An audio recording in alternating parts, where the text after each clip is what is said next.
ओम सभी को महिला पतंजलि योग समिति द्वारका की निःशुल्क कक्षा में आप सबका स्वागत है। विशेष स्वागत डॉक्टर दीपाली जी का है जो आज हमारे बीच में आए हैं और आज बहुत ही महत्वपूर्ण विषय लिया है आपने और आप आयुर्वेदाचार्य हैं एवं डाइटिशियन हैं। आज आपका विषय है अर्थराइटिस के कारण क्या है और अपनी जीवन शैली में सुधार करके और आयुर्वेदिक उपचार के माध्यम से कैसे हम इसको ठीक कर सकते हैं। तो डॉक्टर साहब आपका बहुत बहुत स्वागत डॉक्टर दीपाली जी। और मैं दीपन जी से रिक्वेस्ट करूंगी कि आपका परिचय कराएं। जी, थैंक यू दीदी। ओम सभी को। डॉक्टर दीपाली हमारे यहाँ पे 2-3 बार आ चुकी हैं हमारे इस ग्रुप में। जो एक आयुर्वेदाचार्य हैं, BAMS और METC गुजरात गांधीनगर से हैं और बहुत सारे हॉस्पिटल्स में इन्होंने अपनी सेवाएं दी हैं और एक बहुत अच्छी वक्ता हैं और आयुर्वेद का बहुत अच्छा ज्ञान रखती हैं। लॉस मैनेजमेंट और अदर जनरल फिजिशियन के रूप में भी इन्होंने काफ़ी जगह पर अपनी सेवाएं दी हैं। आज आपका विषय है अर्थराइटिस का कारण, क्योंकि अर्थराइटिस आजकल काफ़ी लोगों में ये हो रहा है और उसमें हम अपनी जीवन शैली में किस प्रकार से सुधार कर सकते हैं और इसका आयुर्वेदिक निदान क्या है। स्वागत है मैडम आपका। Thank you. Thank you so much Saroj ji, Deep ji. And ये ऐसा टॉपिक है जो सबको जरूरत होती है और मुझे बहुत खुशी होती है आप लोगों के साथ ऐसे मिलके। सो चलिए समय को थोड़ा सा और शॉर्ट टर्म करते हैं and I can just share my screen.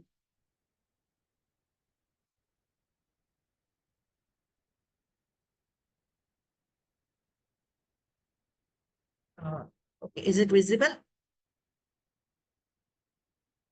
जी, बहुत बढ़िया।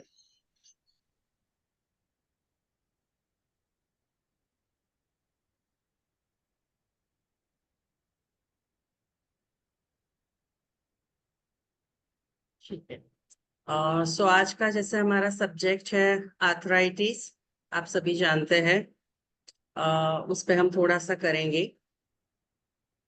आर्थराइटिस का नाम सुनते ही सबसे पहले आता है ये इमेज, राइट, दिमाग में। यहाँ का पेन, वहां का पेन, हड्डियों का पेन। तो सबसे पहले जो आता है वो सबसे पहला होता है कि हमारा व्हाट इज आर्थराइटिस। अब आर्थराइटिस किसको बताएंगे हम। तो arthritis is the swelling and tenderness of the one और मोर जॉइंट्स। आर्थराइटिस का मतलब एक नहीं है कि आपको एक ही जॉइंट में पेन हो रहा है, उससे ज्यादा भी हो सकता है। और जो उसके मेन सिम्टम्स होते हैं वो होता है पेन इन जॉइंट्स। जहां पे भी बॉडी में जॉइंट्स है, वो चाहे छोटा हो चाहे बड़ा हो, वो एक मेजर इसका सिम्टम्स होता है। स्टिफनेस होती है और ये जैसे जैसे एज बढ़ती है उसके साथ ये बढ़ता रहता है। मतलब यंगस्टर में आजकल देखना शुरू हो चुका है, बट ऑलमोस्ट ओल्ड एज में जाते जाते ये ज्यादातर बढ़ जाता है। So affected joints might during and after movement के टाइम पे ज्यादा इफेक्ट करता है। स्टिफनेस बहुत ज्यादा रहती है, टेंडरनेस रहती है, लॉस ऑफ फ्लेक्सिबिलिटी, वही मूवमेंट में आपको थोड़ी सी प्रॉब्लम आ जाती है। जैसे बोन टूटता है ना, जैसे हम एक लेमन लैंग्वेज में बोलते हैं कि हड्डियां टूट रही है, हड्डी तोड़ वाला दर्द। तो जैसे रेसलर्स होते हैं तो वो कैसे बोलते हैं, हड्डी तोड़ वाला दर्द। तो ये होता है बेसिकली आर्थराइटिस। थोड़ा सा आगे बढ़ेंगे। कौन सी टाइप के आर्थराइटिस होते हैं, राइट। आर्थराइटिस के बहुत सारे अलग अलग टाइप्स होते हैं, उसमें से मेन हम देखते हैं। सबसे पहला होता है ऑस्टियो आर्थराइटिस, जो कि ऐसा पेन होता है कि टूटा, जैसे कपड़ा फाड़ते हैं ना, चीरते हैं, वैसा वाला। तो वो वाला जो पेन हमें दिखता है वो वाला होता है, वो होता है ऑस्टियोआर्थराइटिस। दूसरा होता है रूमेटॉइड आर्थराइटिस। रूमेटॉइड आर्थराइटिस में ये रहता है कि छोटे छोटे जो हमारे जॉइंट्स होते हैं उसमें ज्यादा पेन रहता है। तीसरा होता है गाउट। गाउट में ये रहता है कि आपका यूरिक एसिड बढ़ जाता है तो स्पेशली गाउट तभी हम काउंट करते हैं जब आपका यूरिक एसिड बढ़ा हुआ आता है आपके रिपोर्ट्स में, क्योंकि उसमें भी पेन रहता है, स्वेलिंग रहती है। तो गाउट और रूमेटॉइड आर्थराइटिस को डिफरेंशिएट करने का सबसे मेजर तरीका होता है कि यूरिक एसिड अगर आपका ज्यादातर बढ़ा हुआ होता है और उसका एक जो दिखता है, उसका जो सिंबल होता है वो अलग टाइप का होता है। फिर होता है एंकिलोसिस स्पॉन्डिलाइसिस। सो जैसे आपके लोअर बैक में जो कहते हैं कि रीढ़ की हड्डी के बिल्कुल नीचे कमर दर्द होता है, तो वो होता है। और दूसरा, जहां पे आपके थाइज होते हैं वहां पे भी आपको दर्द रहता है। फिर होता है सोरियाटिक आर्थराइटिस। तो जो स्किन डिसीज होता है सोराइसिस, तो सोराइसिस की वजह से जो हड्डियों में पेन होता है उसको बोलते हैं सोराइटिस आर्थराइटिस।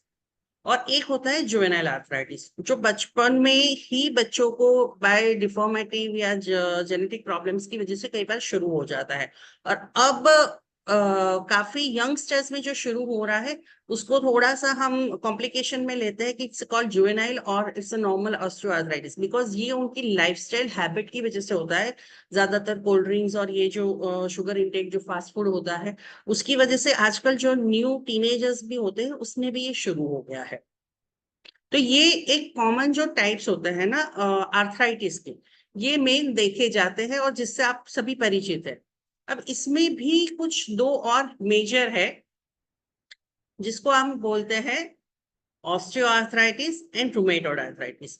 अब यहाँ पे ये करना बहुत जरूरी है, डिफरेंशिएट, कि आपको ऑस्टियोआर्थराइटिस है या फिर रूमेटॉइड आर्थराइटिस है। ऑस्टियोआर्थराइटिस और रूमेटॉइड आर्थराइटिस को अगर मैं आयुर्वेद की भाषा में बोलूं तो उसको एक ही कैटेगरी में रखा गया है, बट मॉडर्न साइंस के अकॉर्डिंग इसको दो अलग अलग तरह से डिवाइड किया गया है। बट अकॉर्डिंग आयुर्वेदा ये मेनली एक ही कैटेगरी में रखा गया है। इट्स आर्थराइटिस, इट्स अ वात व्याधि, इट्स यू कैन से जो वात दोष विकार जिसको हम बोल रहे हैं उसमें बताया गया है।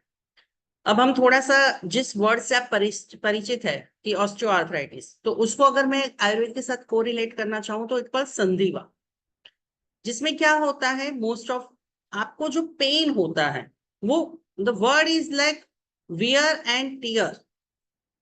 Wear and tear damage joints cartilage. आपको जैसे लगता है कि आपकी हड्डियां टूट रही है, हड्डी में पेन रहता है, ठीक है।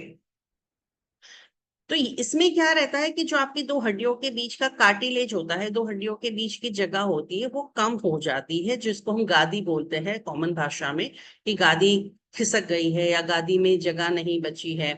तो ये वाला होता है मेन ऑस्टियोआर्थराइटिस। जहां पे भी दो जॉइंट्स होते हैं, जॉइंट्स मतलब जो जो इकट्ठे होते हैं, तो उसके बीच में अगर ये स्पेस कम हो जाती है तब रहता है ऑस्टियोआर्थराइटिस। और रूमेटॉइड आर्थराइटिस में रहता है आपके छोटे छोटे जॉइंट्स, जो भी बॉडी के छोटे छोटे जॉइंट्स रहता है उस पे करते हैं। अब रूमेटॉइड आर्थराइटिस में होता है साइनोवियल मेम्ब्रेन्स जो होती है उसके अंदर फ्लूइड भर जाता है, ठीक है। आयुर्वेद में इसको आमवात से रिलेटेड किया गया है।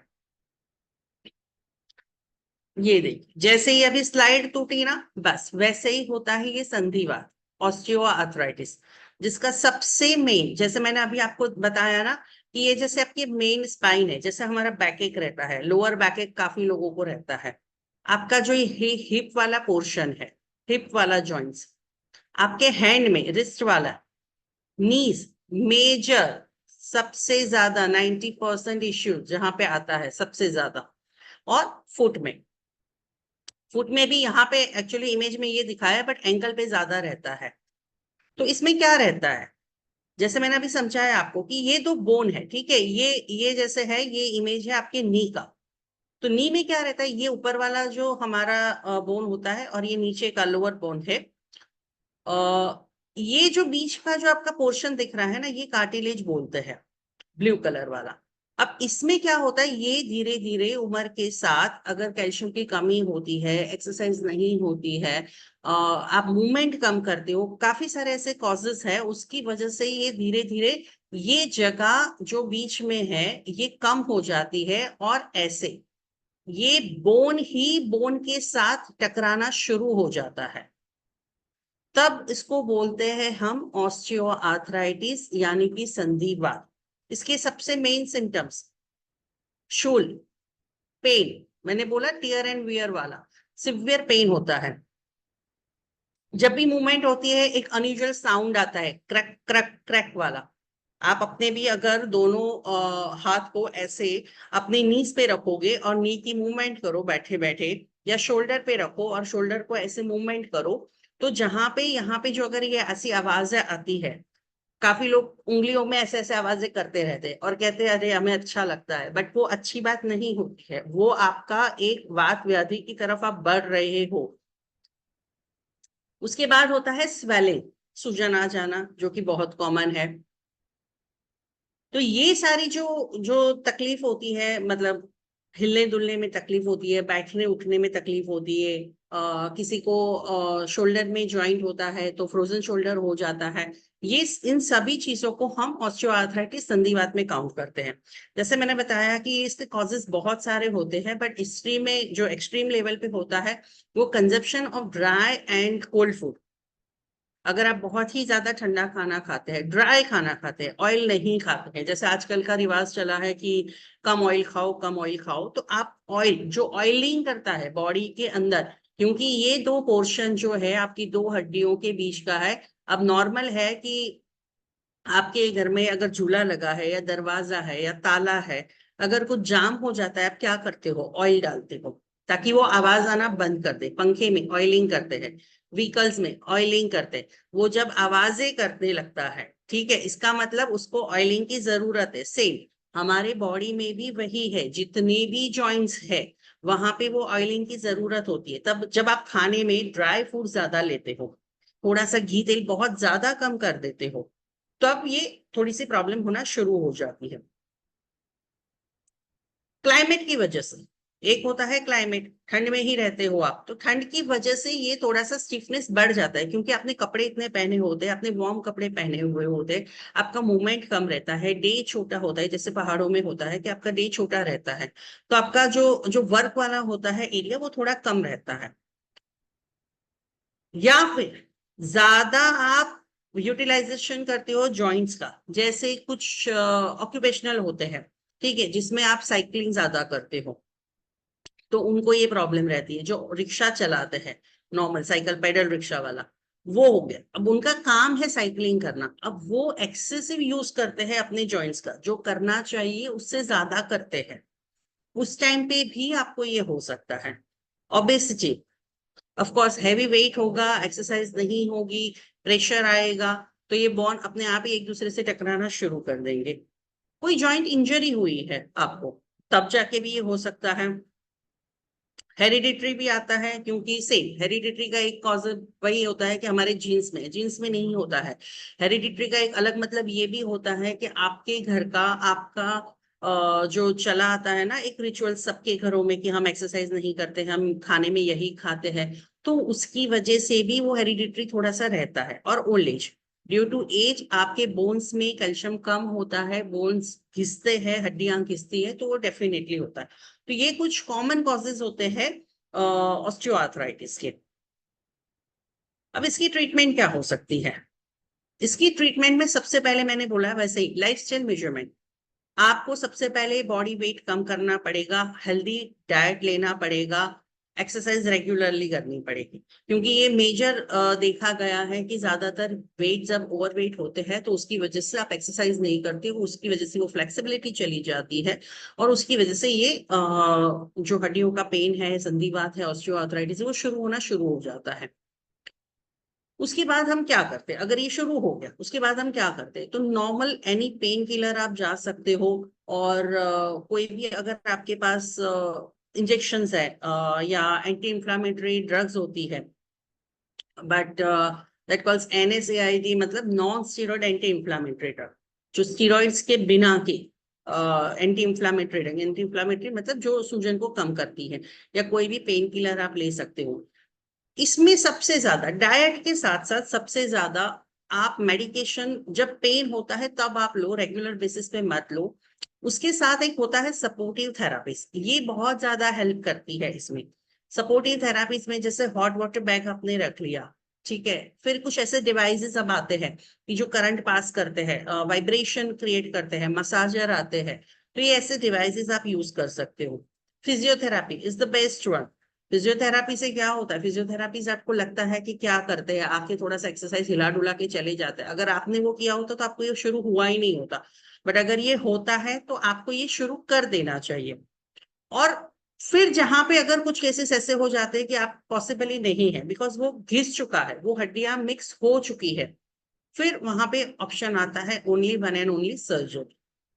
सर्जरी में क्या करते हैं, सर्जरी में वो दो बोन के बीच की जो जगह कम हो गई है उसके बीच में उसको बोन को बीच के वो एक इंस्ट्रूमेंट रख देते हैं, जैसे सलिया बोलते हो, आपकी सलिया डाल दिया या नी पैड डाल दिया, तो वहां पे वो लिगामेंट फिलिंग भी करते हैं। अब तो इतना भी सर्जरी में हो गया है कि लिगामेंट जो टेयर हो चुका है वहां पे आपके ही बॉडी का लिगामेंट लेके वो फिल करते हैं। और दूसरा कि आपका ऑपरेशन करके वो, और मतलब जहां पे वो नहीं है, this is the end one product. और काफी लोग ऑपरेशन से घबराते, तो मैं ऐसे नहीं कहती कि ऑपरेशन मत करवाओ। आप पहले ये जो सारी चीजें हैं वो करके देखो, अगर उनसे नहीं हो रहा है तो must go for the operation, उसमें कोई इतना रिस्क नहीं रहता है। हाँ, उसके बाद खड़े होने में आपको थोड़ी सी और प्रॉब्लम आएगी, मतलब मेहनत ज्यादा करनी पड़ेगी, तो वो आप करो and you can go for the normal life. पर अगर फिर भी आपका हैवी वेट है और आपने ऑपरेशन तो करवा लिया, बट आपका हैवी वेट है और ऑपरेशन के बाद भी अगर आप एक्सरसाइज और लाइफस्टाइल मैनेजमेंट नहीं करते हो तो फिर उसका कोई फायदा नहीं रहता है इसमें। आगे बढ़ते हैं थोड़ा सा। ये होता है रूमेटॉइड आर्थराइटिस, आम बात। अब इसमें जैसे मैंने ये आप इमेज देख सकते हो, जैसे बताया ना, इसमें ये फ्लूइड भर जाता है। तो ये सबसे मेजर दो चीजों में डिफरेंट होता है। ये डिफरेंशिएट करना इसलिए इंपॉर्टेंट हो जाता है एज एन ए डॉक्टर, क्योंकि जो अगर पेशेंट हमारे पास आते हैं तो वो नॉर्मल एक ही कंप्लेन लेते आते हैं कि नी का पेन हो रहा है, बट कौन सा है, इट्स रूमेटॉइड आर्थराइटिस और इससे ऑस्टियोआर्थराइटिस। एक्सरे से भी पता चल जाता है, आपकी हिस्ट्री लेने से पता चल जाता है। तो इसमें ये रहता है कि ये जो जैसे मैंने उसमें बताया था, तो इसमें बोन का ये रहता था, जो बोन के बीच की स्पेस है वो उसमें प्रॉब्लम था, राइट। जैसे ये देखिए, ये ऑस्टियोआर्थराइटिस है, इसमें क्या है, ये दोनों बोन के बीच की स्पेस ही कम हो जाती है, यहाँ पे डैमेज हो जाता है। जबकि रूमेटॉइड आर्थराइटिस में क्या होता है,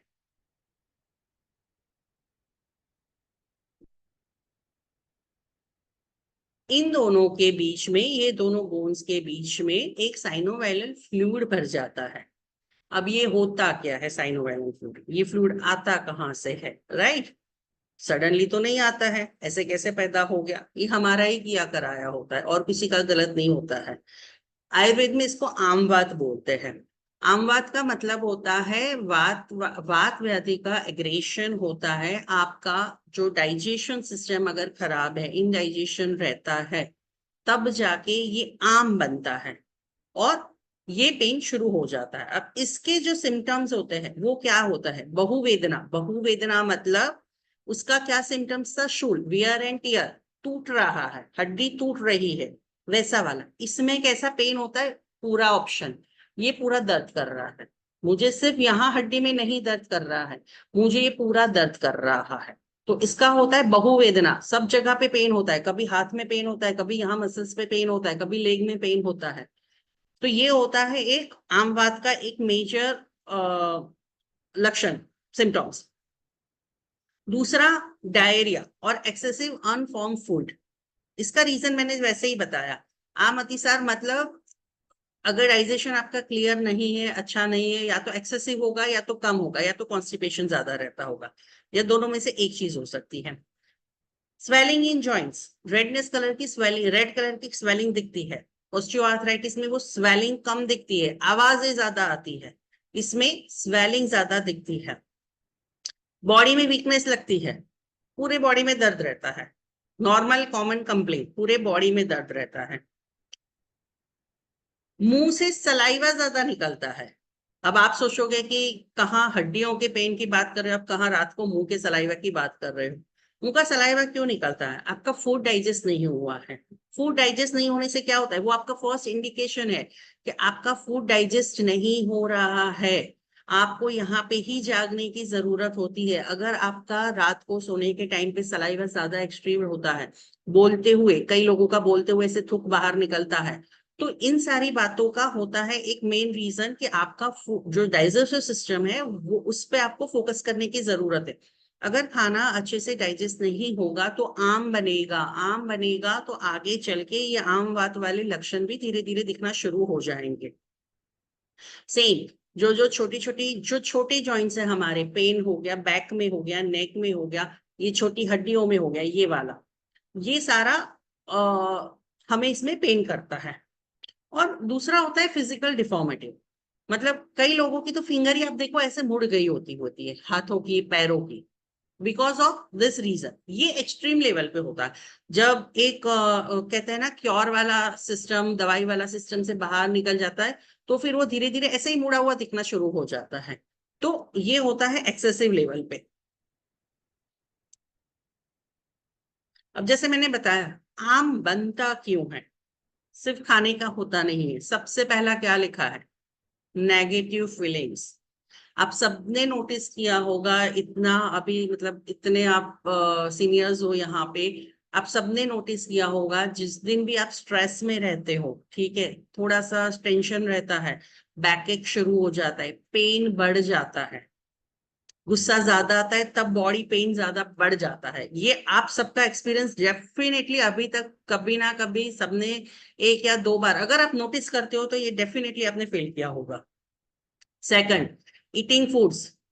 सेम, जो मिल्क एंड फ्रूट साथ में लेते हैं, शेक्स, वो नहीं लेना चाहिए। आयुर्वेद में इसको विरुद्ध आहार बोला गया है। तो विरुद्ध आहार जो भी होता है वो आमा बनाता है। आम मतलब वही अनडाइजेस्टेड फूड, ईटिंग हैवी और इनडाइजेस्टेबल फूड, ओवर ईटिंग और the irregular eating, same thing.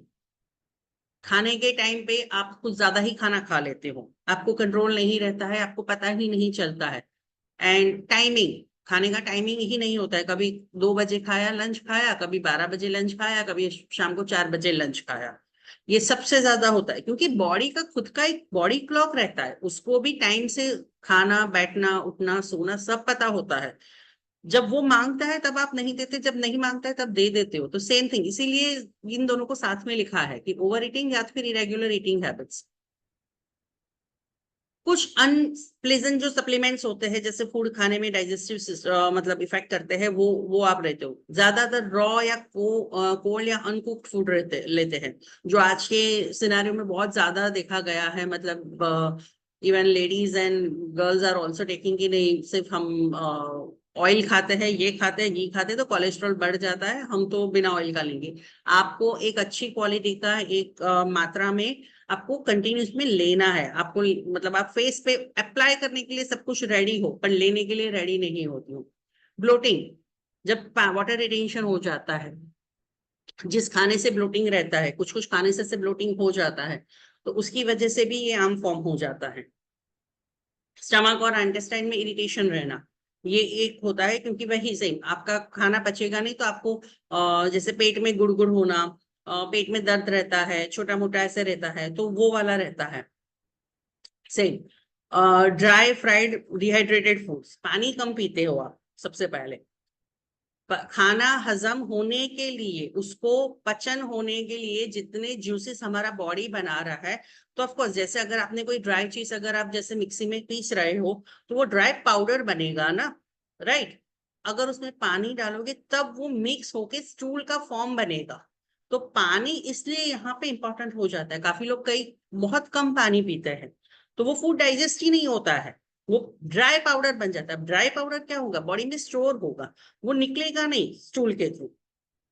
Same consumption of food soaked into much water, same thing है। वही है कि वो जब पानी मिलेगा खाने के साथ, आपका जो भी फूड डाइजेस्ट हो रहा है, जब उसके साथ पानी के साथ वो मिक्स हो जाएगा, तब वो स्टूल का फॉर्म बनेगा और वो डाइजेस्टिव सिस्टम में यूजफुल आगे बढ़ेगा।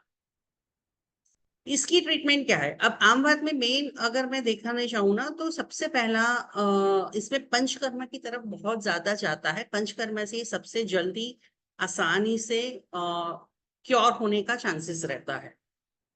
तो अगर आपको रूमेटॉइड आर्थराइटिस है और कोई आपको पंचकर्म करवाने का सलाह देता है, तो आप डेफिनेटली उसमें देख सकते हैं, क्योंकि इसमें सबसे अच्छा रिजल्ट इसी में पंचकर्म में देखा गया है। पंचकर्म में क्या होता है? लंघन। लंघन का मतलब होता है कोई भी लाइट फूड खाना, एक्चुअली फास्टिंग करना। तो पर ये एक मेथड के थ्रू होता है, ऐसा नहीं कि मैं तो दिन में 4 बार, मतलब हफ्ते में 4 बार फास्ट करता हूँ या करती हूँ। तो इसको हम लंघन नहीं बोलेंगे। लंघन का एक प्रोसीजर रहता है, पूरे दिन भूखे नहीं रहना है, शाम तक हेडेक हो जाएगा आपको। क्या खाना है, कितना खाना है, कम खाना है, तो ये एक प्रोसीजर के साथ होता है लंघन। जैसे कहते हैं ना कि आज फास्ट था तो हम व्रत वाला खाना खाते हैं। अच्छा, व्रत वाला खाने के बाद में मतलब वो पूरे दिन मतलब खाते नहीं रहना है फिर। आपको फ्रूट्स कब लेने हैं, आपको वो खाना व्रत वाला कब लेना है, आपको कितनी क्वांटिटी में लेना है, इन सब में भी लंघन इंपॉर्टेंट होता है। फिर होता है स्वेदन। स्वेदन मतलब जो हम पूरी बॉडी का एक हीट फॉर्म में स्वेट करवाते हैं। तो ये एक्चुअली ये है ना, किसी डॉक्टर के अंडर में ही करना चाहिए, आप घर पे सारी चीजें नहीं कर सकते हो। जैसे स्वेदन हो गया, विरेचन हो गया और बस्ती हो गई, तो ये पंचकर्म में ही आते हैं। कि लंघन और अभ्यंग और लंघन होता है वो शुरुआती होता है, मतलब प्री प्रोसीजर बोलते हैं हम लोग। फिर स्नेहन, स्वेदन, वमन, विरेचन एंड बस्ती, ये 5 टाइप के पंचकर्म होते हैं। तो ये आम बात की ट्रीटमेंट में अगर देखा जाए तो ये सबसे ज्यादा इफेक्टिव देखे गए हैं। क्योंकि क्या होता है आम बात में, जैसे मैंने समझाया ना, कि ये दोष आपका जो हुआ है, वात प्रकोपित हुआ है, पित्त प्रकोपित हुआ है, उसको बैलेंस करना पड़ेगा। अब वो बैलेंस कैसे होगा? ये पहले जो बॉडी के अंदर क्लींजीनेस की जरूर है, तो वो पंचकर्म से क्लीन होगा पहले, तब जाके फिर आपका ये ट्रीटमेंट वर्थ होता है। वरना तब तक वो आप कितनी भी दवाई लेते रहो, इतना इफेक्ट नहीं कर पाता है।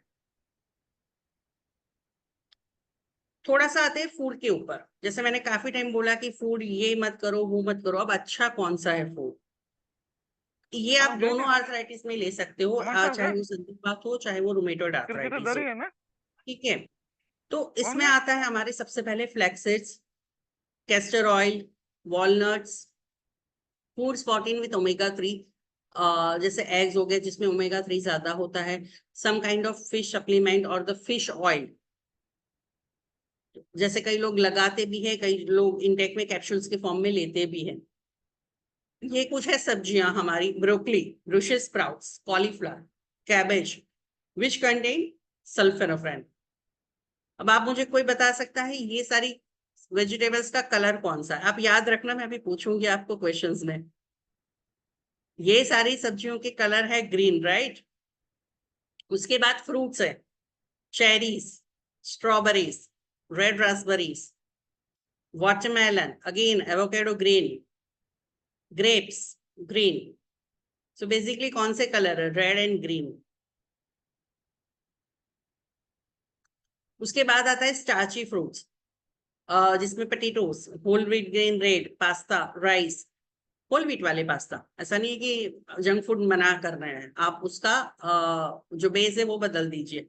पिज्जा खाना है, होल व्हीट की तरफ जाइए, आप नॉर्मल मैदे की तरफ मत जाइए। कुछ प्रोटीन जैसे बीन्स हो गए, पल्सेस हो गया, मीट हो गया, फिश हो गया। हेल्दी फैट्स और अनसैचुरेटेड जो ऑयल्स होते हैं वो वाला आप ऑयल ले सकते हो, जैसे सनफ्लावर हो गया, लाइक जो सन वाला होता है। राइस ब्रान ऑयल अभी आता है। आप normal castor oil, this is the best one. Castor oil, flaxseeds oils, this are the best one. और सीजन के हिसाब से चेंज करते रहिए। ऐसा नहीं है एक ही तेल पे, हम अगर सरसों का तेल खा रहे हैं तो हमें पूरे साल सरसों का ही तेल खाना है। हमारे लिए मूंगफली का तेल भी उतना ही इंपॉर्टेंट है, हमारे लिए सनफ्लावर का ऑयल भी उतना ही इंपॉर्टेंट है। तो it's would be change within the season. Sesame oil, ये सारे जो ऑयल है ये अच्छी कैटेगरी में आते हैं, आप इन सबको यूज कर सकते हैं। ऑयल नहीं यूज करना है नहीं है, ये सारे डिफरेंट डिफरेंट ऑयल है जो अच्छे हैं, उसको आप यूज कीजिए। कंप्रेस्ड ऑयल मिलते हैं मार्केट में आजकल, जो पहले के टाइम पे मिलते थे, बीच में थोड़ा सा बंद हो गया था, अब फिर से मिल रहे हैं। तो कंप्रेस्ड वाले ऑयल जो ओरिजिनल बना देते हैं, आप मूंगफली ले जाओगे, उसको कंप्रेस करके उसमें ऑयल बना के ऑयल निकाल के दे देते हैं, आप वो वाला यूज कीजिए। वो चाहे आप 2 चम्मच यूज किए, but it is like a effect giving you the medical effect. आप ये जो बाहर से हम जो ऑयल लाते हैं, सब कुछ लाते हैं, वो पूरा 4 चम्मच 5 चम्मच डालेंगे, फिर बोलेंगे हमें इतना ऑयल नहीं खाना है। मत खाइए। 2 चम्मच कैस्टर ऑयल लीजिए पूरे खाने में, बट वो 2 चम्मच लीजिए, वो जरूरी होता है। कौन सा वर्स्ट होता है आर्थराइटिस के लिए फूड? Sugar treats. कोई भी शुगर वाले, जो बाहर वाला शुगर होता है, शुगर जूसेस हो गए, कैन जूसेस हमारे हो गए, जिसमें शुगर एक्सेसिव कंटेंट्स में रहती है। रिफाइंड कार्बोहाइड्रेट्स, अगेन जैसे मैंने बोला, जो रेडीमेड वाले ऑयल आते हैं, कार्बोहाइड्रेट्स आते हैं रेडीमेड वाले, रिफाइन करके, रिफाइन रिफाइन रिफाइन, अरे रिफाइन कर दिया, सब कुछ निकाल दिया, बचा क्या उसमें? कुछ नहीं बचा। और उसको ही हम कंज्यूम कर रहे हैं 4 spoon 5 spoon every day. Highly processed food, चीज, बटर, मिल्क का पूरा वर्जन बना बना के पता नहीं उसको कितना प्रोसेस कर दिया, उसका नाम ही प्रोसेस चीज दे दिया है, फिर भी हम खाते हैं। Drinks with added sugar, cold drinks, सबसे पहले गर्मी है अभी, सबसे पहले छाछ या गन्ने का जूस या दही या मतलब ऐसी नींबू का पानी, ऐसा सब कुछ याद नहीं आता है। आम पन्ना जो बेसिक है हमारे, ये गर्मी में याद नहीं आएंगे हमें, सबसे पहले याद आएगा कोल्ड ड्रिंक्स। और वो भी अच्छा, उसमें भी कोल्ड ड्रिंक्स में भी अब आता है लेमन वाला, ये आम वाला। हम तो लेमोनेड बाहर वाला पी रहे हैं ना, वो शुगर वाला होता है, लिटरली इसमें शुगर होता है। एनर्जी ड्रिंक, कोई भी एनर्जी ड्रिंक होता है, 0 कैलोरीज लिखा होता है, पर उसमें फिर भी शुगर रहता है। वो एनर्जी ड्रिंक कैसे बनता है? Sugar is the source of the energy. अगर वो कार्बोहाइड्रेट आपको नहीं दे रहा है तो वो एनर्जी आपको मिलेगी ही नहीं। तो sugar is the source of the carbohydrate. तो वो कोई भी आप ड्रिंक ले रहे हो, इट मीन्स आप शुगर ले रहे हो। अल्कोहल, सॉल्टी फूड्स, ठीक है, ये आपको पता ही है। ये कुछ है आयुर्वेदा की मेडिसिन के नाम, जो कॉमनली आपको सब जगह पे मिल जाएंगे। ये कुछ पाउडर है, चूरन है, जैसे अजमोदादी चूरन हो गया, पंचकोल चूरन हो गया। अब पंचकोल हम वैसे ही घर में जो झोंका लगाते हैं उसमें डालते हैं, राइट? आप उसमें यूज कीजिए ये सारी चीजें। सूंठी चूरन हो गया, अश्वगंधा, दशमूल क्वाथ भी आता है, दशमूल चूरन भी आता है, रासनादी चूरन आता है, रासनादी गूगल आता है, रासनादी क्वाथ आता है। ये कुछ ऐसे ऐसे है, पाउडर्स के फॉर्म में है, क्वाथ के फॉर्म में आते हैं, टेबलेट्स के फॉर्म में आते हैं, जैसे सीनाथ गूगल हो गया, महाराज योगराज गूगल हो गया, पुनर्नवा गूगल हो गया। अब ये एक्चुअली है ना, ये मेडिकेशन फॉर्म है। तो ये आपको कौन सी आपके बॉडी को सूट करेगी, आपको कौन सी लेनी चाहिए। अगर जैसे समझिए कि किसी को गाउट है, ठीक है, या फिर सिर्फ आर्थराइटिस है, पर जिसको यूरिन की भी प्रॉब्लम ज्यादा रहती है, तो उसको हम पुनर्नवा सजेस्ट करेंगे। जो ओबेसिटी है उसके लिए महायोगराज या मेदोहर गूगल आती है, वो यूज करते हैं। जिनको कॉन्स्टिपेशन की वजह से ये रहता है, अम्बात रहता है, रूमेटोइड आर्थराइटिस रहता है, उसको त्रिफला गूगल सजेस्ट करेंगे। तो ये यहाँ पे फिर ये मेडिसिन है, ये मैंने सिर्फ आपको नाम और एक अवेयरनेस के लिए बता रही हूँ, बट ऐसा नहीं है कि ये दिखाए है तो आप ये ले सकते हैं अपने आप। ये इसको कौन सा इफेक्ट करेगा ना, इसके लिए आपको एक बार डॉक्टर का कंसल्ट करना जरूरी होता है। क्योंकि जैसे मैंने अभी बताया ना कि पुनर्नवा अगर आपका यूटीआई है उसमें यूज होता है, त्रिफला कॉन्स्टिपेशन की वजह से अगर आर्थराइटिस है उसमें यूज होता है, योगराज गूगल और मेदोहर गूगल जो होता है वो इसमें जो ओबेसिटी रहती है उसकी वजह से होता है, सीनाथ गूगल जो टिपिकल ऑस्टियोआर्थराइटिस है, संधिवात है, उसमें यूज होता है। तो उसके साथ आपको जो कॉम्बिनेशन होता है वो थोड़ा सा देखना पड़ता है एज ए डॉक्टर कि आपको कौन सा पेशेंट को दे सकते हो। क्योंकि अगर आपको भी रूमेटॉइड आर्थराइटिस है, मुझे भी वही है, आपको डॉक्टर ने ये बोला, मैंने भी यही ले लिया, अच्छा आपको असर कर रहा है, मुझे नहीं कर रहा है, तो यहाँ पे वेरियस ऑफ ट्रीटमेंट हो जाता है। काफी लोग आप में से होंगे एक दूसरे को बताते होंगे, आप ये गोली ले लो, मेरे को फायदा हो रहा है, आप लो। अच्छा मुझे क्यों फायदा नहीं हुआ? क्योंकि यहाँ पे ये जो सिम्टम्स किस वजह से है, जब तक वो कॉज का रूट नहीं ढूंढोगे आपकी वो दवाई बदल जाती है। सेम घी और ऑयल, जैसे मैंने अभी बताया, सिसमे ऑयल, रासनादी घृत, अश्वगंधा घृत, दशमूल तेल, castor oil, Narayana oil, Dhanvantari oil करके आता है। तो ये कुछ घी, भल्ला तक अवले, ये आप थोड़ा सा यूज कर सकते हो। भल्ला तक अवले होता है ये, अगर आपको अच्छी वो मिलता है, लेपन के लिए भी भल्ला तक मिलता है, तो लगाने के लिए, एक्सटर्नल यूज करने के लिए ये आप लगा सकते हो। एक्चुअली भल्ला तक विश कैटेगरी में आता है अकॉर्डिंग में जो आयुर्वेदा होता है, तो उसमें कुछ विश मेडिसिन होती है, जैसे बोलते जहर को जहर काटता है, तो उसके लिए होता है। तो इन सबको प्रिकॉशंस के साथ डॉक्टर्स के अंडर गाइडेंस ही लेना चाहिए। आप अपने आप मत शुरू कर दीजिएगा, वरना फायदा नहीं होगा। ये कुछ होम रेमेडीज है जो आप कोई भी कर सकता है, ठीक है। ये दोनों तरह के आर्थराइटिस में काम करती है। मेथी दाना और अजवाइन वाटर। रात को मेथी दाना 1 चम्मच भिगो दिया, 1 चम्मच अजवाइन भिगो दी, सुबह उठ के एम्प्टी स्टमक ये पानी पी लिया और वो दोनों खा भी लिया, क्योंकि ये वात को कम करता है। वो चाहे आमवात हो चाहे वो संधिवात हो, इट्स अ वात व्याधि। ये कॉमन होम रेमेडीज कुछ दिए। आपको समझ में नहीं आ रहा है आपको कौन सा वात विकार है, आपको किस वजह से पेन हो रहा है, आपका आर्थराइटिस कौन से टाइप का है, तो ये कुछ इसीलिए होम रेमेडीज नाम दिया है कि आप ये अपने आप कर सकते हो। हॉट वाटर बाथ, दोनों दोनों तरह के इसमें आर्थराइटिस में कोल्ड चीज, रॉ चीज, ठंडी चीजें मना किया है। तो सेम सबसे पहले हॉट वाटर बाथ आता है, उसका आपका मस्कुलर रिलैक्सेशन होता है। अब जैसे समर आ रहा है, समर में ठंडे पानी से डेफिनेटली नहाने का मन करता है, बट जिनको ये प्रॉब्लम है उनके लिए नहीं है, उनको ये हॉट वाटर बाथ लेना चाहिए। लेपन विथ कैस्टर ऑयल एंड आगपान। जिस जगह पे, जिस जॉइंट पे आपको पेन हो रहा है वहां पे कैस्टर ऑयल, एरंडे का तेल, उसे मसाज हल्के हाथ से करना है, प्रेशर नहीं देना है। नॉर्मल ऑयल अप्लाईमेंट जैसे करते हैं वैसे ऑइंटमेंट लगाते हैं, वैसे आप ऑइंटमेंट लगा, कैस्टर ऑयल लगा के उसके ऊपर जो आंख के पान होते हैं उसको कपड़े से लपेट के थोड़ी देर रख दीजिए, थोड़ी देर धूप में बैठिए, तो इससे वो गर्माहट पैदा होती है और ये इफेक्ट करता है। तो ये दोनों तरफ में आप कर सकते हैं। सूंठी पाउडर और टर्मरिक, जैसे हल्दी वाला दूध पीते हैं, हल्दी पाउडर के साथ आप सूंठ पाउडर भी ऐड कर दीजिए। सीट इन सनलाइट विथ और the near the flame. Winters में आग के पास बैठने में, तो आपने विंटर्स में आई थिंक दिल्ली में तो बहुत टाइम पे देखा होगा, जैसे हम थोड़ी सी आग लगाते हैं घरों के पास या वो बनाते हैं, तो उस टाइम पे क्यों बैठते हैं, क्यों अच्छा लगता है हमें, क्योंकि हमें उस टाइम पे पेन कम हो जाता है। और आप देखना विंटर्स में काफी लोगों के, काफी सीनियर्स के मैंने देखे हुए कि हड्डियां ऐसे मुड़ जाती है, हाथ पैर ऐसे ऐसे रहते हैं, इट्स नॉट ऐसे, ऐसे हो जाते हैं थोड़े से। तो उसका रीजन है आप थोड़ा सा उस टाइम पे आग के साथ में बैठ सकते हैं। वार्म क्लोथ्स, और ज्यादा पेन रहता है प्लीज यूज जो सॉक्स होते हैं, नी वाले पैड्स आते हैं, एंकल वाले आते हैं, लेग के पूरे आते हैं, यूज कीजिए। जब भी आप पूरे दिन में, रात को सोने के टाइम पे आपको निकाल देने हैं, उस टाइम पे आपको नहीं पहनने, उसको भी ब्रेथिंग का टाइम दीजिए।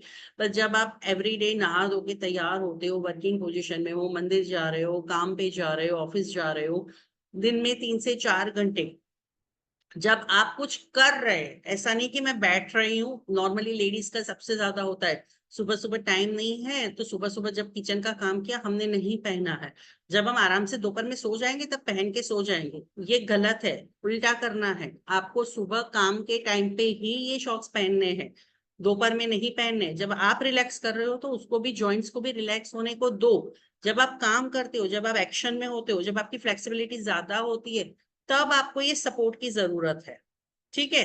तो यहाँ पे सबसे बड़ा एक जो मिथ होता है वो प्लीज दूर करिए कि हम आराम करेंगे तब हम शॉक्स पहन के सो जाएंगे।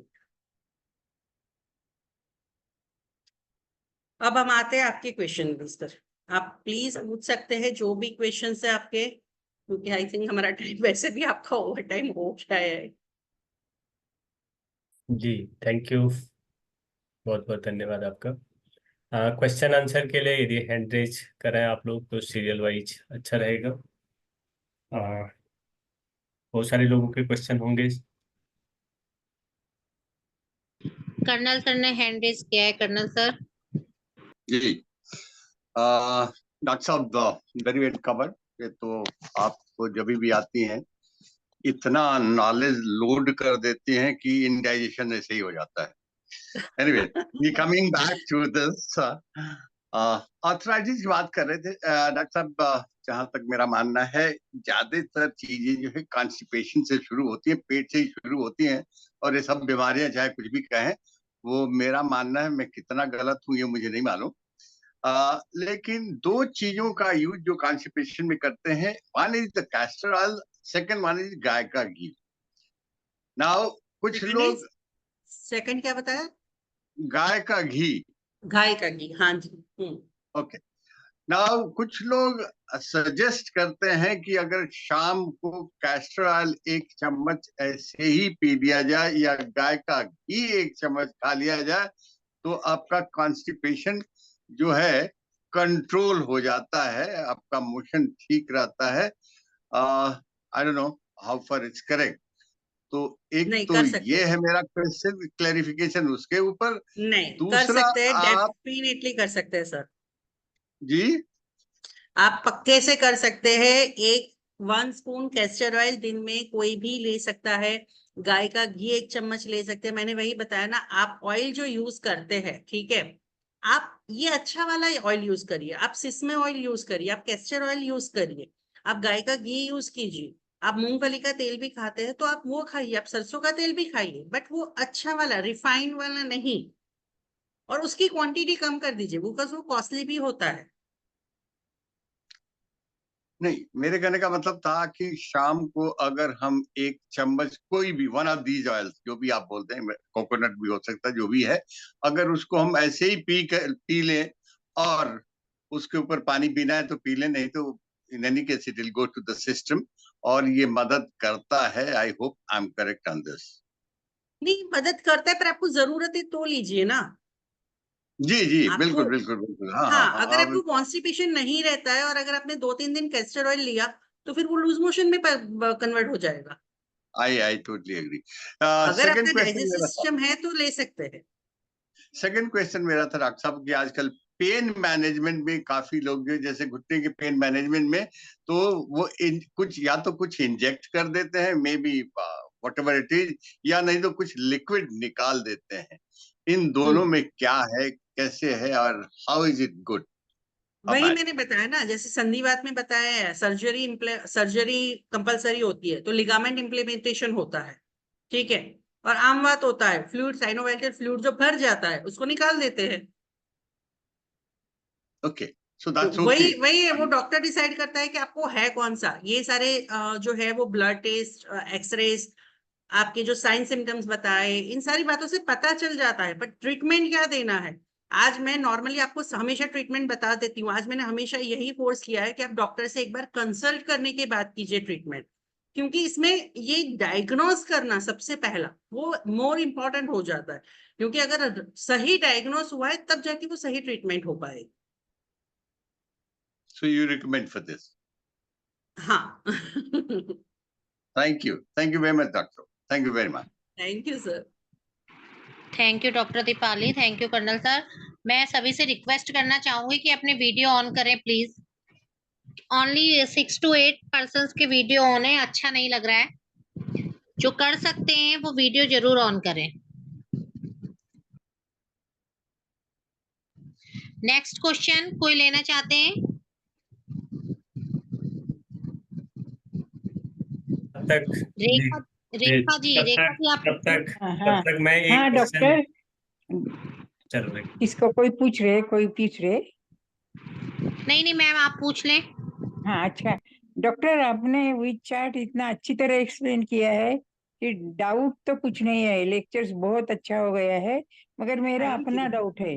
तो हाँ जी। मुझे 11 इयर्स बैक 2013 में डॉक्टर ने ये सर्जरी करने को बोले थे, मगर अब तक मैंने नहीं किया है क्योंकि सर्जरी से मुझे डर है। तो मैंने तो आयुर्वेदिक ट्रीटमेंट लेना ही फिक्स किया है। मगर कल और एक रेडियो पे ऐसा एपिसोड आया जो एक्यूप्रेशर विथ नीडल्स, तो मुझे ये कंफ्यूजन है कि पहले ये आयुर्वेदिक लेके बाद में ही वो लेना चाहिए ना। एक्यूप्रेशर विथ पूरा नीडल से वो कर रहे हैं बोल रहे, और वो जो कार्टिलेज जाता है उसमें से हम वो प्रोड्यूस करते हैं ऐसा बोलते हैं। तो मुझे ये गाइडेंस चाहिए कि पहले आयुर्वेदिक लेके बाद में ही वो लेना अच्छा रहेगा ना वो वही वही ट्रीटमेंट। बता रही हूँ ना, आप कौन से स्टेज पे हो ना, ये जानना सबसे पहले जरूरी होता है हाँ कि वो तो आपका लास्ट स्टेज है अगर, मैडम। हाँ हाँ, कार्टिलेज फर्स्ट पूरा। स्टेज है, फर्स्ट स्टेज है, सेकंड स्टेज है तो मेडिसिन से आ सकता है। आपकी जो बाहरी मैंने सपोर्टिव ट्रीटमेंट्स बताई, फिजियोथेरापी बताया, हाँ। एक्सरसाइज बताया, आसन हो गए आपके, इन सब से हो सकता है। ऐसा नहीं है कि ऑपरेशन जाना ही जाना है, operation is the last one. हाँ, मैं जहाँ वो पे नहीं करना हो चाहती हूँ। सकता है वहां पे आपको हाँ, ऑपरेशन पे जाना है। आप ये सही करिए, सही। अगर आपको अच्छा अच्छा। 10% भी, मैं कह रही हूँ, अगर फायदा दिख रहा है ना, तो मत जाइए हाँ हाँ ऑपरेशन के लिए। हाँ आप हाँ, पहले ये सही है। करिए एक बार। Correct correct. और राइट। मुझे क्या है डॉक्टर, ऐसा पेन तो नहीं है, पेन किलर मुझे कुछ भी नहीं लेना पड़ता है। सिर्फ ये दिक्कत है कि बैठने में वगैरह मेरे को जरा हाइट लगती है, इसलिए मैंने घर का पूरा फर्नीचर वैसा बना दिया है, हाइट हाइट का। उतनी ही दिक्कत है, तो मतलब मैं ऑपरेशन अवॉइड किया है अब तक। और आपका लेक्चर्स तो बहुत सेटिस्फाई होता ही है, और आज का तो बहुत हो गया, मतलब उसके थैंक बारे यू। में कुछ कंप्लेन ही नहीं। बहुत विथ चार्ट आपने अच्छी तरह एक्सप्लेन किया है, और पूरे चार्ट मैंने उसका ये भी लिया है, फोटोग्राफी भी किया है। Thank you very much thank you so doctor. Much.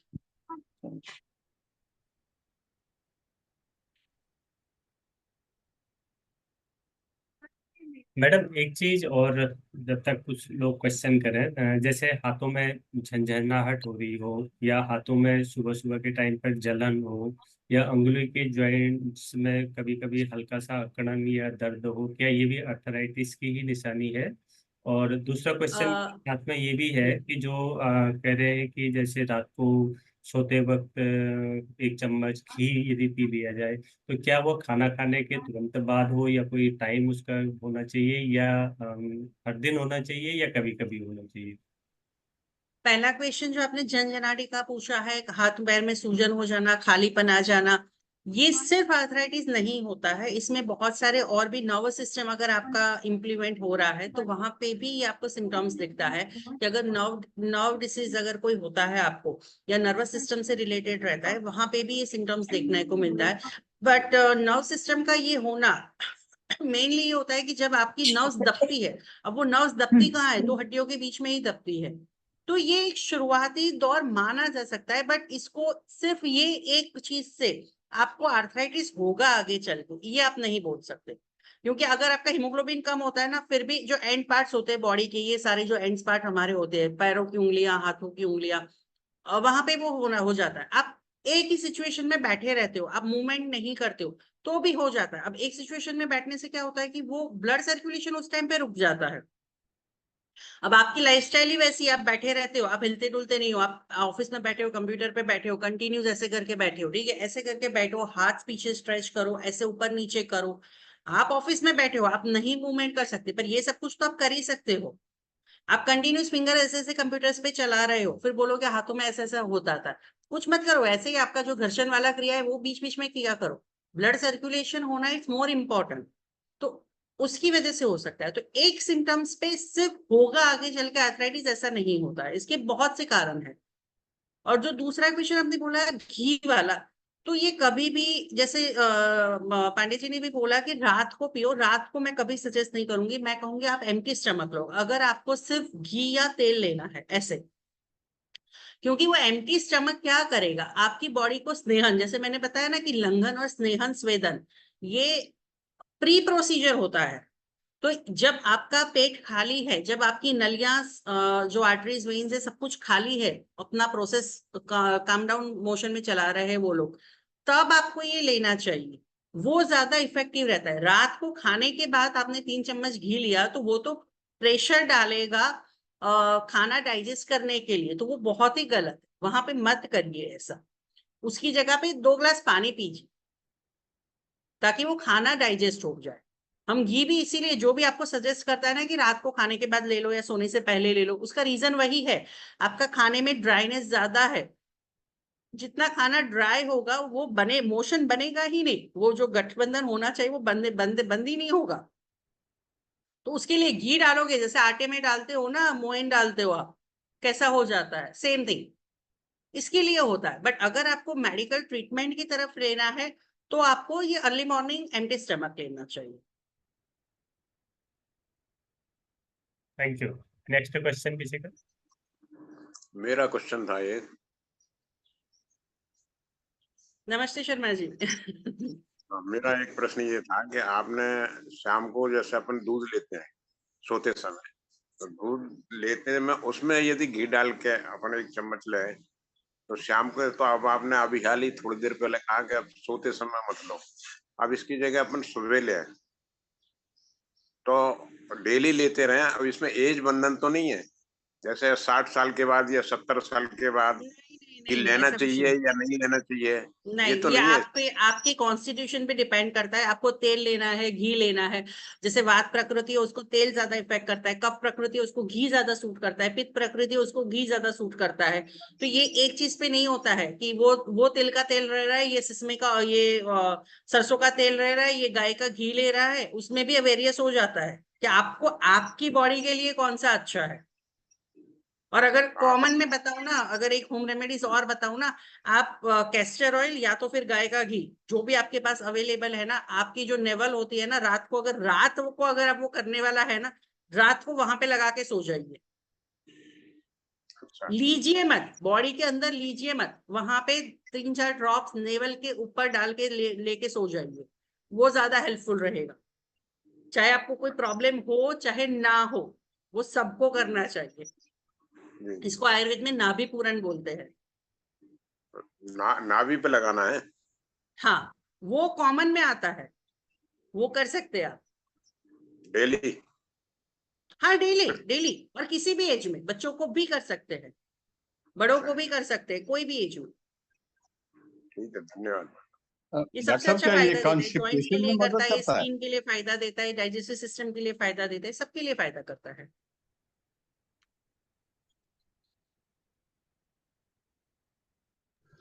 Ji next question भावना भंडारी जी आप ले लीजिए।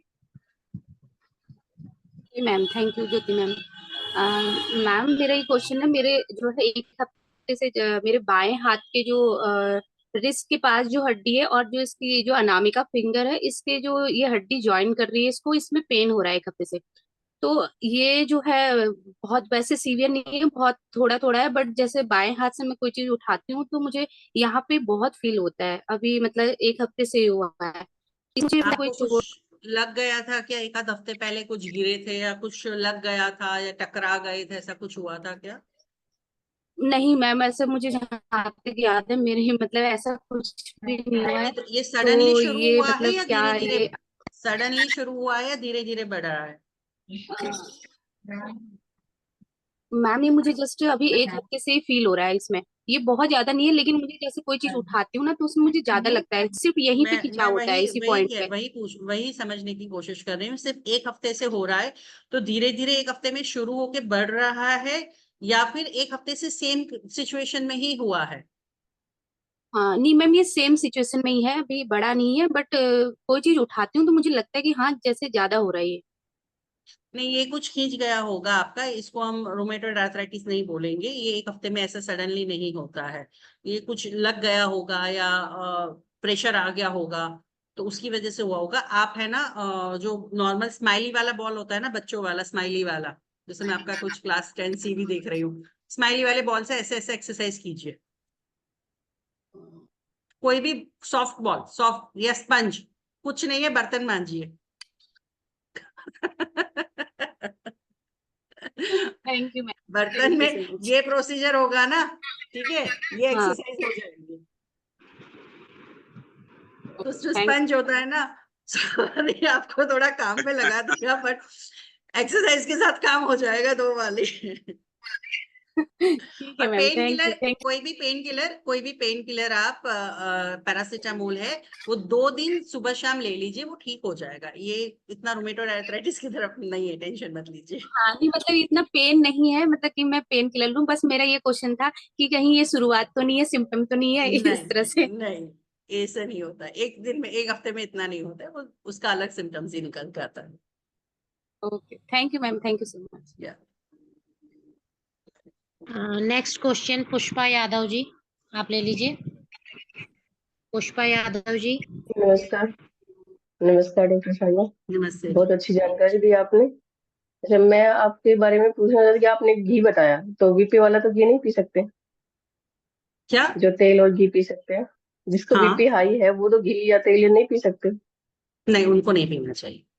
जिनका हाई ब्लड प्रेशर रहता है, जिनको स्ट्रोक की बीमारी है, जिनको हार्ट डिसीज है रहता है, जिनको हाई कोलेस्ट्रॉल रहता है, वो इसीलिए मैंने बोला ना कि पीने वाली जो बात है ना, ये आपको डॉक्टर की कंसल्ट के बाद आती है। आप लगा सकते हो, आप नेवल पे लगा सकते हो, वो आपको इतना नुकसान नहीं करेगा, ठीक है। बट पीने वाली जो भी पीना है, घी पीना है, दूध मतलब ऑयल पीना है या अवले लेना है, ये आपको मेडिकल मतलब एक बार ट्रीटमेंट पूछने के बाद ही करना चाहिए।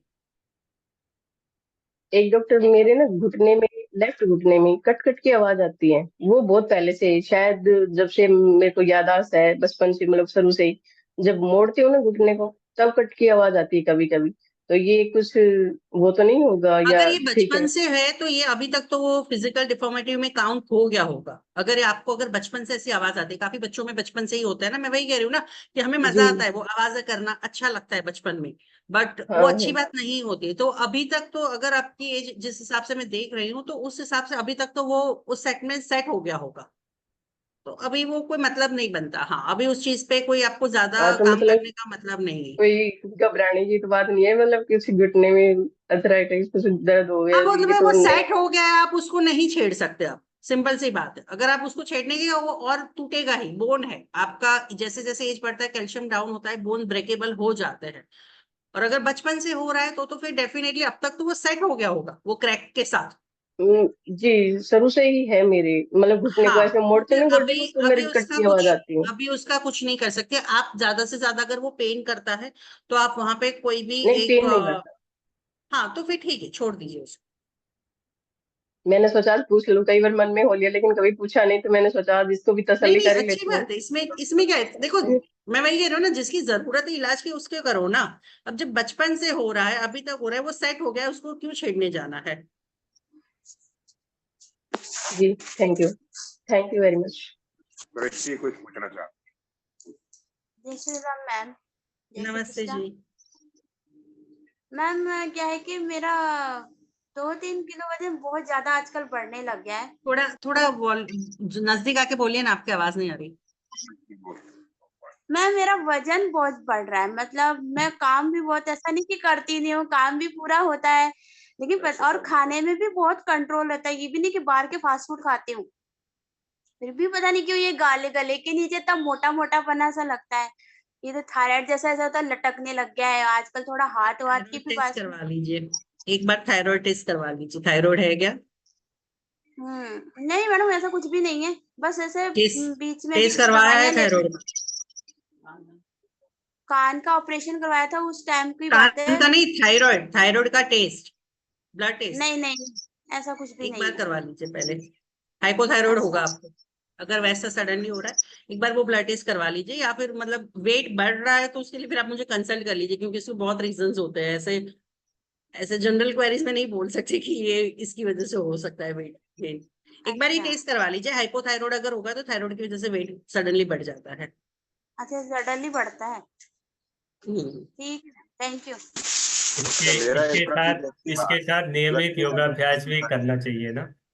हाँ, श्योर। नियमित योगाभ्यास भी करना चाहिए। ये हमारे बहुत मेरा अच्छे एग्जैक्टली गायक है, हमारे ग्रुप में गाना भी सुनाती हैं, लेकिन ये उसी दिन जुड़ती हैं जिस दिन इनको भजन सुनाना होता है।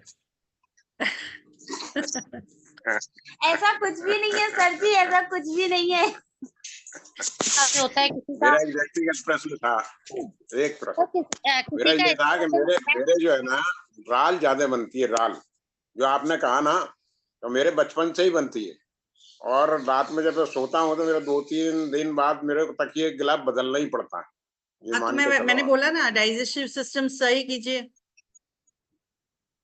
वैसे मेरे को भूख खूब लगती है, खूब पाचन होता है, मोशन सही होता है, सर, कोई डाइजेस्टिव डकारा नहीं सिस्टम आती, भूख कोई लगना एसिडिटी नहीं और बनती। निकलना सिर्फ एक चीज पे नहीं होता है ना, बहुत सारी चीजों पे करता है। ये तो क्या भूख तो करना सबको चाहिए? लगती है, ये सब खाना खाते हैं। ओवर ईटिंग डॉक्टर भी साहब, ज्यादा होता है तब भी होता है। जी डॉक्टर जी मैं साहब, जैसे आपने आर्थराइटिस के बारे में बताया, बहुत सारे लोग ऐसे भी हैं जो पोस्ट मतलब ऑपरेशन जिनको समस्या रहती है कि, तो वो कैसे, क्या क्या प्रिकॉशंस उनको लेने चाहिए, क्या एक्सरसाइज करनी चाहिए, क्या खाना चाहिए, अगर आप थोड़ा संक्षेप में बता पाए प्लीज। पोस्ट ऑपरेशन भी देखिए, खाने में तो यही है। आप ऑपरेशन करवा के, ये रहता है कि आपकी जो डिफॉर्मिटी हो चुकी है आप उसको सही कर देते हैं। पर अगर ऑपरेशन के बाद ही आपने वही लाइफस्टाइल रखा, वही खाना पीना नहीं छोड़ा, हेल्दी डाइट नहीं लिया, तो वो आगे चल के वो ऑपरेशन के बाद भी आपको वही पेन तो वहीं का वहीं रहेगा। तो जो मैंने अभी खाने में बताया ना कि ये बेनिफिशियरी होता है, इसको अवॉइड कीजिए, ये मेडिसिन ले सकते हैं आप, ऐसे होम रेमेडीज कर सकते हैं, ये सब कुछ आप पोस्ट ऑपरेटिव भी कर सकते हैं।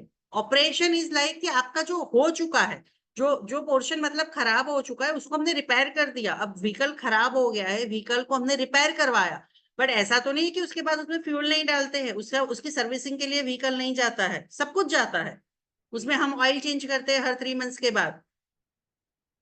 तो सेम चीज है, आपने ऑपरेशन करवा लिया, बिगड़ा था, टायर चेंज हो गया, अब टायर चेंज करने के बाद जो एक्स्ट्रा टायर रखा है या जो टायर अब हम चला रहे हैं उसमें हवा भरवाते हैं ना, उसमें पंचर चेक करवाते हैं ना।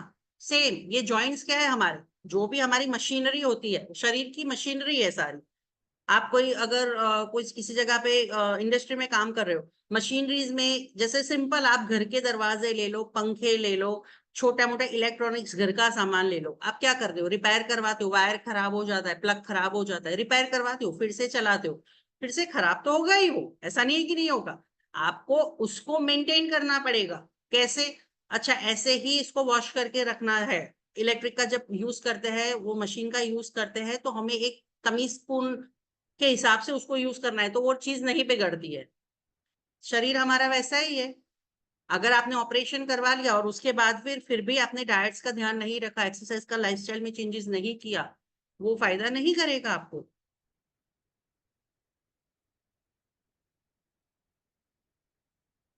डॉक्टर साहब, सब लोग अपना जो है वजन कम करने की बात करते हैं, मैं बोलता हूँ कोई मोटा होने की भी तो दवा बता दें जिससे सर कि आपको कुछ जरूरत वजन नहीं गेन है हो अभी। जाए।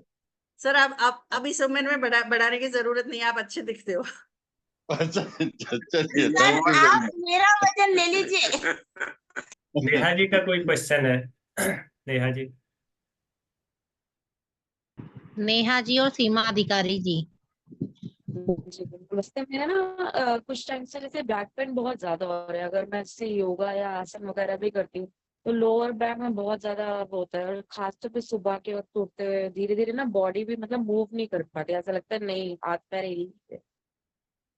आपने अभी एक्सरसाइज शुरू की है, अभी योगा शुरू किया है इतने सालों के बाद? हाँ करा है तो बहुत सालों के बाद है, पर जैसे दूसरे ग्रुप में भी एक मैं मेंबर हूँ वहाँ की भी, तो पहले करती थी, फिर बीच में कई बार छूट जाता है, पर ऐसा नहीं है कि मैं कर नहीं रही, पर फिर भी मेरे को अभी देखिए, कुछ टाइम मैं बहुत जो भी ज्यादा। यहाँ पे आप सब योगा करते हैं ना, मैं एक एक चीज यहाँ पे सबको बोलना चाहूंगी। आप चाहे 10 मिनट कीजिए, ठीक है, बट उसको रेगुलर कीजिए। आप 4 दिन करोगे, 2 दिन का छोड़ दोगे, 3 दिन किया, 5 दिन छोड़ दिया, ये आपको हेल्पफुल नहीं होगा। ये जो फ्लेक्सिबिलिटी होती है ना बॉडी की, आप चाहे 10 मिनट कीजिए, आप आधा घंटा मत कीजिए। अगर ये 10 आसन ये सिखा रहे हैं, जैसे आज ज्योति जी ने इतने सारे आसन बताए, आप नहीं कर सकते 10 आसन, उसमें से आप 3 ही कर सकते हो, आपकी कन्वीनियंट के हिसाब से आप 3 ही कीजिए, बट वो 3 रेगुलर कीजिए। तो सबसे पहला तो पर ये होता है। दूसरा, सिर्फ बैकएक होता है तो मे भी हो सकता है कोई गायनिक इश्यू भी रहता है, तो एक बार सोनोग्राफी और एक्सरे करवा के आप मुझे कंसल्ट कर सकते हैं, क्योंकि बैकएक के भी बहुत सारे ऐसे रीजंस होते हैं। अगर ज्यादा बार बार आपको यूरिनरी इन्फेक्शन भी हो जाता है, उसकी वजह से भी बैकएक होता है। तो हड्डियों की वजह से है या कोई और चीज की वजह से बैकएक ही हो रहा है सिर्फ लेडीज में, वो थोड़ा फाइंड आउट करना पड़ता है, क्योंकि आफ्टर पोस्ट प्रेगनेंसी भी बैकएक रहता है, प्री मेनोपोजल पीरियड में भी बैकएक होता है, आपको बार बार यूरिनरी ट्रैक इन्फेक्शन हो जाता है लेडीज को, जो नॉर्मली देखा गया है, तो उसमें भी रहता है। आप हैवी वेट उठाते हो और वो भी गलत तरीके से, तो उसमें भी रहता है। और एक दूसरा भी होता है कि आप सच में आपकी हड्डियां मतलब बैक में कमजोर हो रही है, तो भी होता है। ज्यादा एबॉर्शन हुए हैं या मिसकैरेज हुआ है या कोई सर्जरी हुई है, तब भी हो सकता है। तो बहुत सारे रीजंस होते हैं बैकएक के, तो पहले उसको रूल आउट करना पड़ेगा। एक शॉर्ट में अगर बोलूं, अगर आपको मतलब हड्डियों का प्रॉब्लम है या नहीं है, तो आप नॉर्मल एक एक्सरे करवा लीजिए बैक का, उससे वो कोई भी डॉक्टर आपको बता देगा कि हड्डी का प्रॉब्लम है या नहीं। Thank you. जैसे अगर बैक की एक्सरसाइज भी करती हूँ ना, तो कई बार बहुत ज्यादा वाइब्रेशन सी लगती है बॉडी के अंदर, तो ऐसा लगता है शायद चक्कर ही ना आ जाए।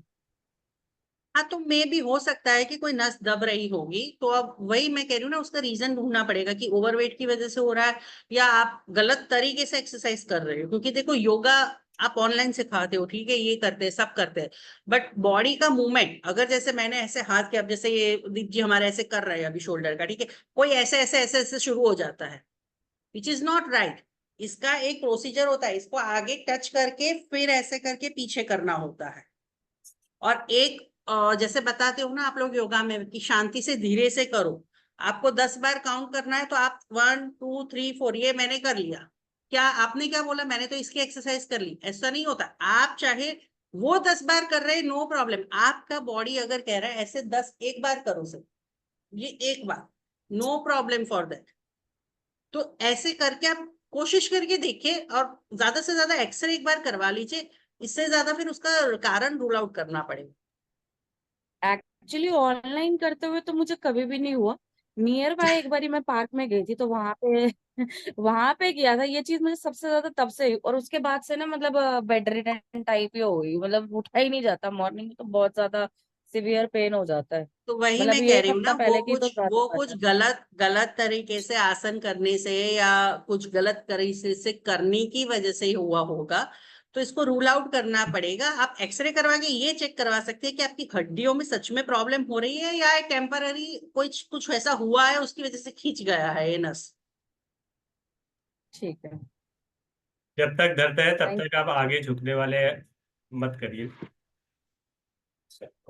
जी। Thank you. पर वो ना नेक्स्ट। पेट नहीं जा रहा, मैं अभी आसन तो काफी टाइम से बस सुन लेती हूँ, कई बारी कर नहीं पा रही हूँ, लेकिन जैसे पेन नहीं जा रहा, सुबह उठ के बहुत ज्यादा हो जाता है। जब तक पेन नहीं पेन जाता के तब लिए तक 2 आप दिन मत पेन करिए। किलर ले लीजिए आप, पेन अगर ऐसा है तो 2 दिन पेन किलर ले लीजिए, अगर वो नॉर्मल पेन होगा तो वो चला जाएगा पेन किलर से। ठीक है। नेक्स्ट। ठीक है। नेक्स्ट सीमा जी। सीमा अधिकारी जी। नमस्ते मैम। नमस्ते। मेरी बेटी है ना 21 साल की, उसके अंगुलियों में दर्द होता है, जैसे वैसे नहीं होता है जैसे कभी आटा गूंदना है या बर्तन धोने हैं, हाथों से काम होता है जब, तब उसके दर्द होता है अंगुलियों में, खाली अंगुलियों में दर्द होता है, और उसका वेट भी बढ़ते जा रहा है। अब वो उसके बहुत सारे रीजंस होते हैं, आप उनसे बोलिए, एक बार मुझसे बात कर लें, क्योंकि आपकी बेटी का अब क्या प्रॉब्लम है वो भी पूछना पड़ेगा। 21 साल की है, बहुत सारे और भी रीजंस होते हैं, सिर्फ काम करने में क्यों दर्द होता है, लिखने पढ़ने में दर्द होता है क्या?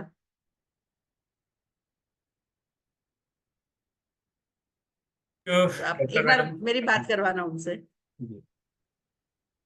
Thank you. मेरे ख्याल से अब सभी लोगों के क्वेश्चन हो चुके हैं और समय भी हमारा भागता जा रहा है, सुबह का टाइम है संडे का। तो क्लास का समापन करने से पहले कोई किसी का रह गया क्या कोई? हाँ ज्योति जी। डॉक्टर, हमारी एक एक एक क्वेश्चन।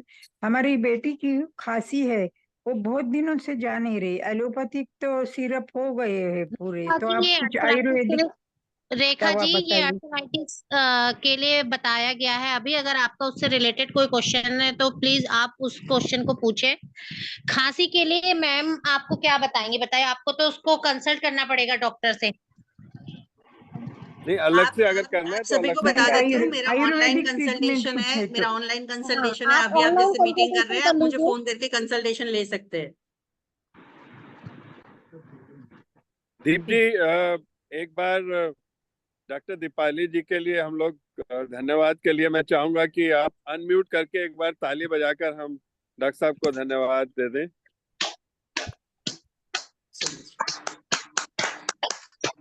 बहुत बहुत शुक्रिया डॉक्टर साहब, बहुत बहुत अच्छा सत्र रहा। Thank you madam. Deep ji, आप धन्यवाद देकर शांति पाठ। बहुत अच्छा लेक्चर रहता है आपका और बहुत दिनों के बाद दीप हुआ। सर, एक बार साधकों से सभी से रिक्वेस्ट कीजिए कि टॉपिक से रिलेटेड ही क्वेश्चन किया कीजिए। बाकी जो कंसल्टेंसी है वो जो है वो आप ऑनलाइन कर सकते हैं डॉक्टर से, क्योंकि समय का जो सीमा है वो डॉक्टर्स के पास भी है। जी। हम उनका टाइम लेते हैं और वो टाइम सीमा बढ़ जाती है तो उनके लिए भी प्रॉब्लम होती है। तो इसलिए सभी साधकों से रिक्वेस्ट है कि वो समय का ध्यान रखते हुए टॉपिक से रिलेटेड ही क्वेश्चन किया कीजिए प्लीज। Thank you. हमारी ये ऑनलाइन क्लास है, जो लोग आज पहली बार जुड़े हुए हैं, यदि वो नियमित रूप से योगाभ्यास भी करना चाहते हैं तो हमारी 5:30 बजे से 7 बजे तक की क्लास होती है। और आप जुड़ सकते हैं। उसके लिए आप अलग से हमें कांटेक्ट कर लें। और आज की क्लास का समापन करने से पहले शांति पाठ कर लेते हैं। गहरा लंबा सांस भरेंगे, ओम का उच्चारण करेंगे 2 और 1 के अनुपात में मेरे साथ। भरें गहरा लंबा सांस। ओ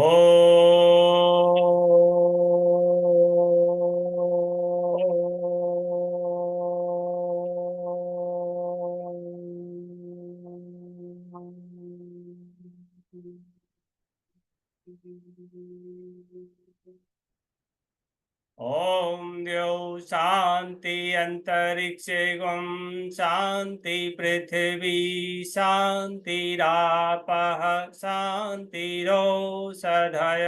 शांति वनस्पतयः शांतिर्विश्वे देवाः शांति ब्रह्म शांति सर्वगम शांति शांतिरेव शांति सामा शांतिरेधि। ओम शांति शांति शांति। दोनों हाथों को आपस में जोड़ें, प्रभु का धन्यवाद करें। आप सभी का भी धन्यवाद। घर्षण करें और उससे निकली हुई ऊष्मा को अपने मुखमंडल पर लगाएं। आप सभी का दिन शुभ हो, मंगलमय हो। इसी के साथ कल फिर मिलते हैं। बहुत बहुत धन्यवाद doctor Deepali ji. Thank you very much. Thank you so much ma'am, Deepali ma'am, बहुत अच्छा सेशन था जी आपका। सबको बहुत धन्यवाद।